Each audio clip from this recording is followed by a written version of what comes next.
PowerPoint is not meant for editing images. However, if you are in a rush and your editing requirements are basic, such as resizing your images or cropping them or reducing the file size, PowerPoint can be a handy tool. There are times when I need to upload an image onto a website, like say my passport size photo or some official document, and the website has a file size limit which prevents me from uploading my oversized images. At that point, I need a quick solution. The obvious reaction these days would be to search online, go onto some random website, upload your image there, tinker with the options, and somehow get the file size down. While this is fine, we have no control over what the website does with your images. What I like to do instead is use PowerPoint to reduce my file sizes. So let me just show you.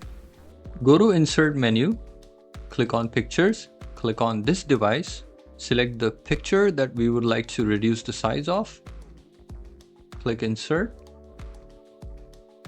right-click the image, click on Save as Picture. I'm going to rename this, save the file, go back to our image folder. You'll notice that the file size has reduced from almost 8 megabytes to 418 kilobytes.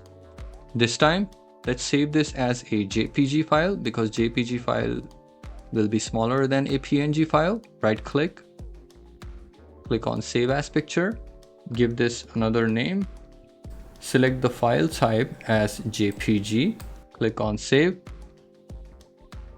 Let's go back to our image folder. Our file size has now drastically reduced from 8 megabytes to 40 kilobytes. Let me open this file. Let's check our PNG file. And there's not much difference between both versions. So I'm just going back and forth between a PNG file and a JPG file, and they look exactly same. So I would go with a JPG file always for a smaller size. As you can see, it's very easy and fast to reduce your image sizes in PowerPoint, and I hope you make use of it. I hope you found this quick tip useful. Please leave a like to let me know and subscribe for future videos, and I will catch you next time.